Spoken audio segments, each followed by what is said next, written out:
Tonight on Tider Insider TV, football season is just around the corner. We'll have some early preseason predictions. Plus, the curious case of will he ever make it back to Bama? And he left, then came back. Now his boss is talking about that decision. We'll tell you what Athletics Director Mal Moore is saying about softball coach Pat Murphy. TITV on the air right now. Go inside the Crimson Tide. Tider Insider TV with Rodney Orr and Gary Harris. And good evening, everyone. Welcome into Tider Insider TV alongside TiderInsider.com founder Rodney Orr. I'm John Huddleston sitting in tonight for the vacationing Gary Harris. Tider Insider TV brought to you each and every week by Buffalo Rock, and I didn't want to steal Gary's thunder, Rodney. I'm not going to pop the top like he does. Plus, I was thirsty ahead of time. So Gary's down on the beach right now, huh? Down on the beach. Dominating.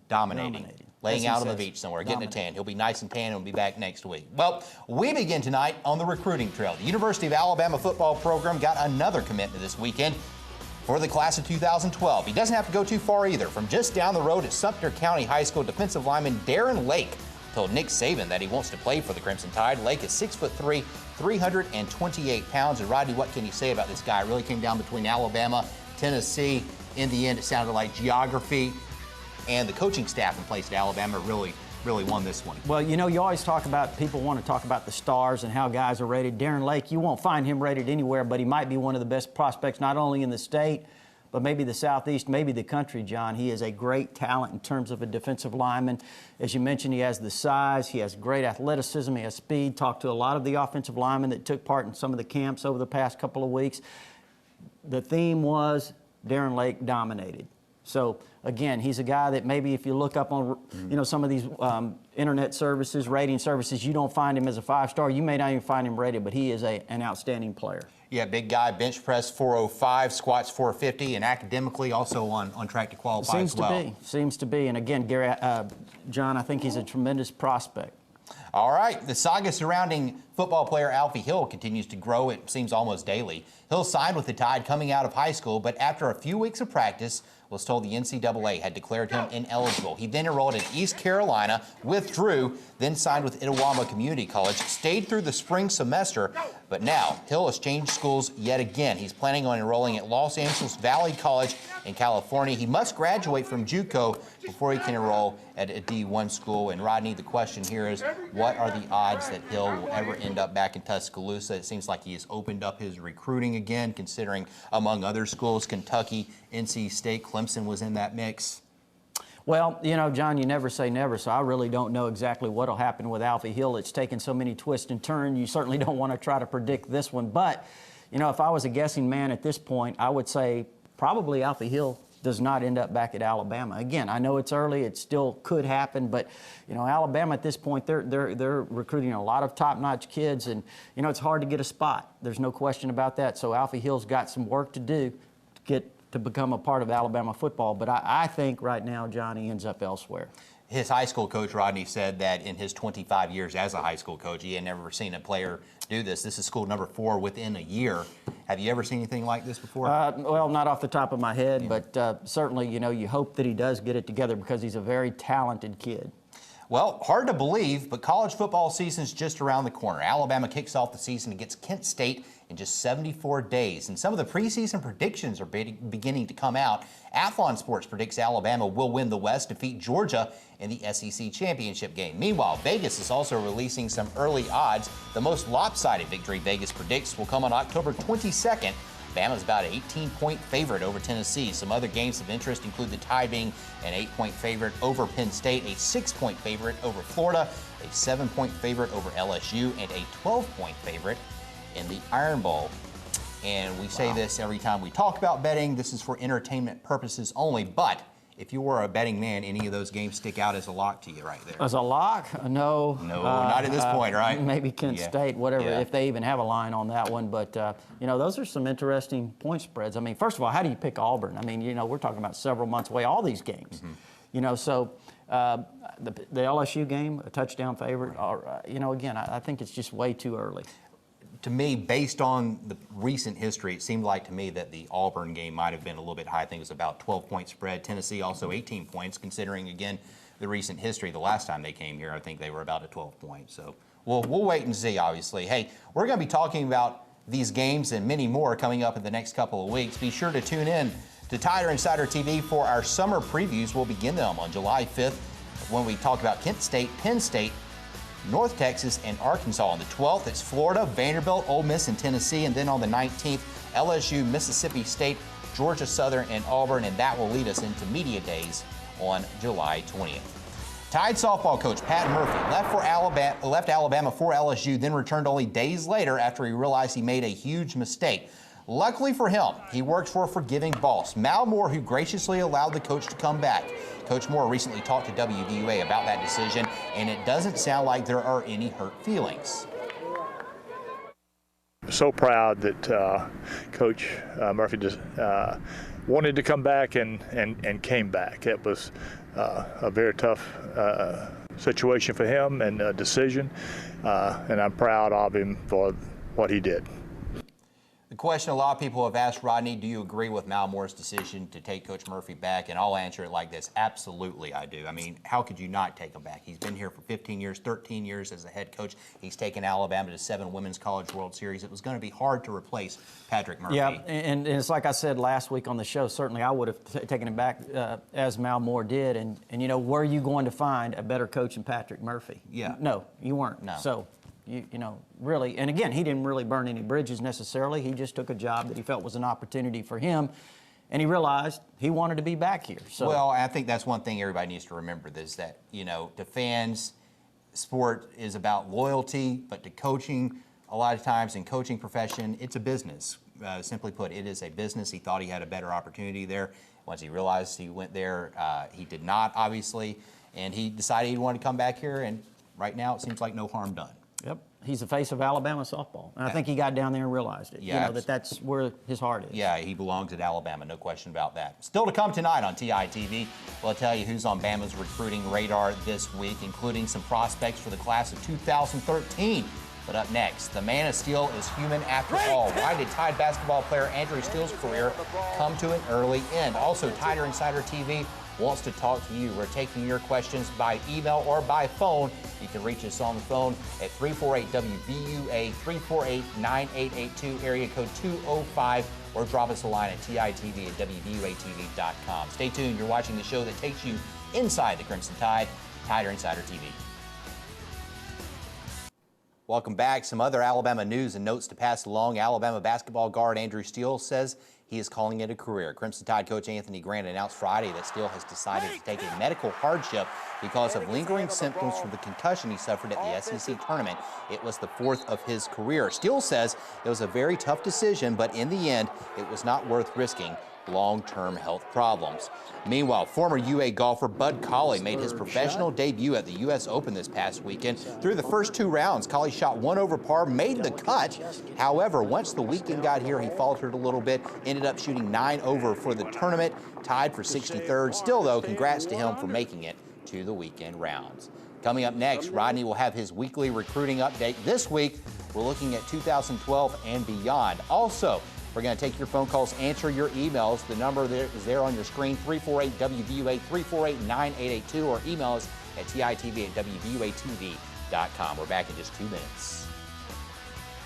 Welcome back to Tider Insider TV on a Tuesday night. Bring back in our recruiting analyst, Rodney Orr from Tider Insider TV, or in TiderInsider.com. And Rodney, we're going to start talking about some of the prospects. This past weekend, Alabama had a lineman camp. One of the guys in attendance, Joe Harris, a big offensive lineman, but not as big as he used to be.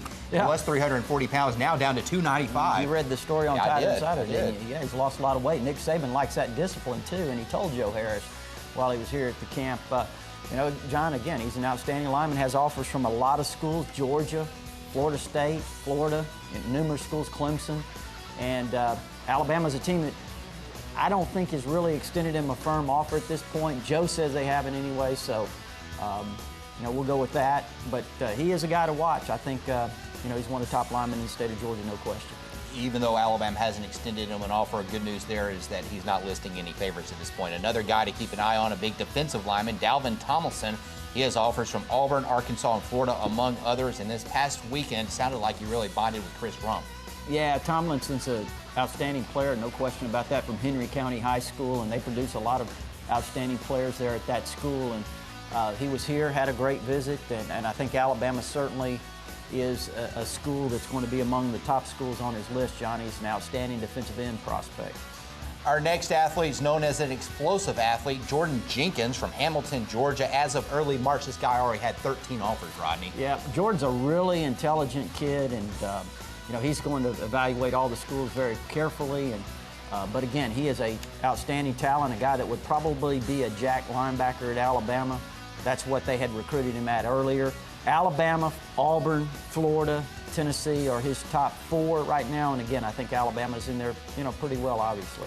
Javier Mitchell, a linebacker, was in Tuscaloosa also for the lineman camp, and it looks like this one could possibly come down to a battle between Alabama and Auburn. You would think so, and you know, John, I know you may not remember this guy, but a guy named Ralph Staten used to be a linebacker at Alabama. That's who Javier kind of reminds me of, maybe a little bit undersized, but you know, has great speed, no question about that. And I think it will come down to Alabama and Auburn. A lot of people think Auburn probably the leader because of the ties to Leeds. You know, it's a real strong. Jonathan Rose. It's an Auburn town. I mean, you know, for years. So, but we'll see what happens. Javier said he's open. Bastrop, Louisiana hasn't had a lot of success for Alabama recruiting from there in the past, but you think that could possibly change with Denzel Duval? Well, I think so. You know, you look at that school, and I think there's a lot of strong ties there to LSU. Reuben Randall, you remember the great prospect a few years ago that Alabama was in there very strongly with and ended up going to LSU. Denzel, though, says Texas A&M's his favorite, but Alabama has come on really strong of late. He had a great time, I think, recently at an Alabama camp and talked to Coach Saban, and he considers himself one of the top linebackers on Alabama's list following that conversation. And, you know, John, he's an outstanding player, so he's worth watching.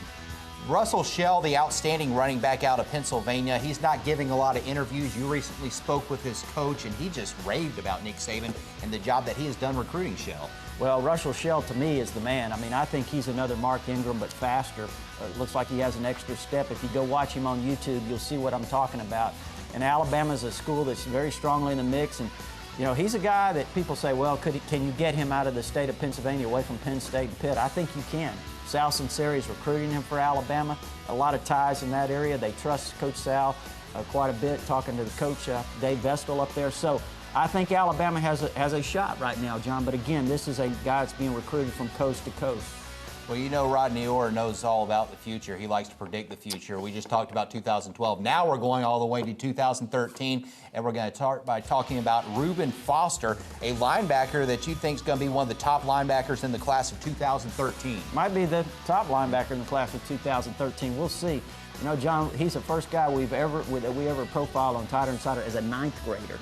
And so he's an excellent prospect, clearly, and I think Alabama right now, we had a story on him, I think this morning, in fact, on TighterInsider.com, where he talked about the Alabama tradition, how much it meant to him, and how impressed he was by that tradition. So, you know, we'll see what happens. It's a long way off for Reuben Foster, but Alabama's certainly strongly in the mix.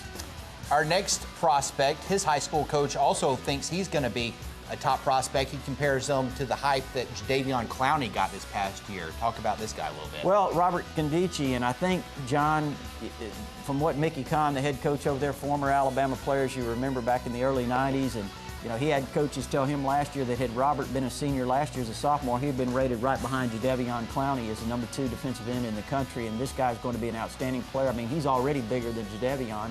Look at him, he's 270 pounds and really can run. And I know his brother just signed with Ole Miss, or is supposedly headed to Ole Miss, and a lot of people think, well, does that mean Robert's going to? No, not necessarily. I think right now Alabama's the team to beat. Our next prospect, Deion Mix, an offensive lineman out of South Panola High School in Batesville, Mississippi. He was in town this past weekend for the camp and got something out of it. You know, and again, the people that keep up with the recruiting say, why do you even talk to guys from South Panola? You know they're not going to end up anywhere but Ole Miss. Let me tell you, Deion Mix is another story. Alabama will have a legitimate shot at Deion Mix. Deion told me that Coach Saban offered him after the camp. And again, he's a 2013 kid, so he's got a ways to go. But I can promise you that Deion Mix likes Alabama a lot. And he is, by no means, is he destined or locked for Ole Miss. That is our recruiting update for this week. Time now to talk to you, our loyal viewers. And we begin this evening by talking to Joseph in Tuscaloosa. Joseph, what's on your mind, my man? How you doing, John? Rodney, how y'all doing today? Doing great. Yeah, but now I want to know this, though. How good are we looking so far on our depth chart with the wide receivers? Well, are you talking about the current team, Joseph, or recruiting? That was both. Okay, well, obviously, you have Marquise Mays coming back, and Darius Hanks is another one, and you've got a lot of young guys. We've talked about several of those guys, DeAndre White, Kewan Malone, Kevin Norwood, and I know I'm probably forgetting somebody, but there's a lot of guys out there that have the ability. They're just going to have to develop. They're still young. But when you look at the recruiting class, certainly it starts with Dorial Green Beckham, the #1 player in the country from the state of Missouri, from Springfield, Missouri, 6'6", 220. He's a great player. You don't find many like him. Some people compare him to Julio Jones. You have Chris Black from Jacksonville, Florida. He's got a lot of speed. He looks like some of those guys that Urban Meyer used to recruit at Florida with all that speed. And, there's several others out there that Alabama's in on. There's a kid out of the state of Ohio named Dwayne Stanford that likes Alabama quite a bit with Ohio State's troubles. I know he's kind of looking around the country, John. So, again, Alabama's recruiting a lot of guys. There's guys out in California that Alabama's in on. So, we'll just kind of have to see. But right now, I think, to me, Joseph, when you're talking about Alabama wide receiver recruiting, Dorial Green Beckham, Chris Black, those are the two guys to watch. We move on and talk to Trey in West Blockton now, and he wants to talk about Pat Murphy. Trey. Hey, how y'all doing? Doing well. Yeah, my first reaction was, well, how may his reneging affect recruiting? But I think once all said and done, each subsequent class is going to be on par with the past classes. But, there are two questions that remain, which hasn't been accomplished during his tenure. Can we finally shed that Achilles heel, which is the Florida Gators, and take the next step and win the championship? I know those are the two main questions over the past few years that I've been asking. Can we finally, accomplish those two things? Yeah, Trey, you make some good points there. And, he did accomplish one thing that had been an Achilles heel this past year, and that was to win that first game of the College World Series, which we saw goes a long way because it gets you win those first two games, you don't have to play Saturday, gets you to Sunday. And obviously that was not the result Alabama wanted against the Florida Gators. But, yeah, those are valid points there. Can he actually win that championship? We shall see. Well, yeah, and again, when you look at it, and I'm not certainly no softball expert, I'll say that up front, but just watching it didn't take 5 minutes to understand the firepower that Florida had, Arizona State had. It looks like Alabama needs a little bit more firepower at the plate. Yeah, they do. Florida goes out there, they swing for the fences. There's no question about that whatsoever. But Pat Murphy, I think he's going to get it done here sooner or later. And let's remember, no one from the SEC has ever won a World Series. And that's his goal. That's his goal. It's still out there. It's still possible. Still obtainable. All right, more of your phone calls, more of your emails coming up. But first, we got to pay some bills. We'll be right back after this. Welcome back to Tider Insider TV. If you noticed tonight, Rodney and myself are dressed to impress. We'd like to thank the Locker Room located on the University Strip for providing us with original elephant wear. The Locker Room has been a Tuscaloosa tradition for 46 years and is the home of the original elephant wear. You can either drop by the store or check them out online at www.locker-room.biz. And they are comfortable shirts, and we enjoy wearing them. Yes, we do. All right, back to the phones we go now, and John from Bessemer has been patiently holding. He joins us now on the phone. And John, welcome into the program. Man, Roll Tide. I hear you. Hey, man, I was talking about last year about the Iron Bowl when Alabama had Auburn beat 24-10. Is that going to happen again this year? Well, sorry about that. Well, I hope not. Gary Harris would never survive it, folks. No, he wouldn't. No, we hope not. But yeah, and last year a lot of crazy things happened in that game. You go back to the second quarter, all the missed opportunities there. How that ball stayed in bounds. Well, that's the biggest thing. Yeah, that's the biggest thing. I knew then when never the ball, seen anything like that before. Never. But I mean, if something like that happens, it's either going to happen in the Alabama-Auburn game or Alabama-Tennessee. How many times? You remember Stacey Harrison in 1990 blocked the field goal. Tennessee was going to kick the winning field goal. Alabama hadn't generated 30 yards of offense the whole second half. The ball rolls 30 yards in the other direction, sets up Phillip Doyle for the winning field goal. That's now a painting. So, those kind of things happen in those games. When I saw that happen, I knew that could be trouble. All right, CB from Tuscaloosa joins us now. CB, what's up, man? Ain't nothing happening, Rodney. We're glad to get Brother Huddleston back in town off that long honeymoon. I tell you, I believe they're doing good though. Rodney, the coach has got Georgia on his mind, ain't he, brother? Of course, they got some good players. What do you think? Well, what do you think, CB? I think there's 6 commitments already from the state of Georgia, and there's more guys out there. So, again, they're recruiting the state of Georgia very hard. I think Nick Saban made that a priority from the very beginning when he got here. Kirby Smart has a lot of ties over in that state. Chris Rumpf does a great job over there. So I think Alabama's going to continue to recruit the state of Georgia very well. Let's squeeze one more phone call in real quick, and we go now to Toby and Jasper. Toby, make it quick, my man. Hey, how's it going, guys? I just wondered if there's any recruits that wasn't here enrolled in the spring. Will we see any impact from them players?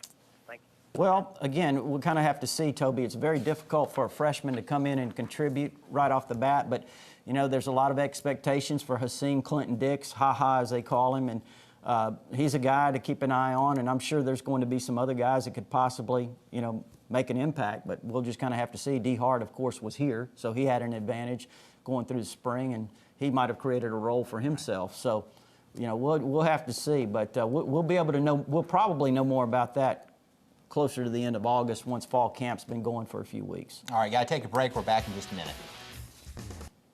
All right, about to close down shop here on the show. We are going to the Pottery Grill tonight for dinner. Hope you'll come over there and join us tonight as well. Also, don't forget, if you've missed any of tonight's show, there will be only one place that you can catch the replay, WVUATV.com. We'll have a broadcast posted later on this evening. For Rodney Orr, the vacationing Gary Harris, I'm John Huddleston. Thanks for watching. We'll see you next week, everyone. Good night.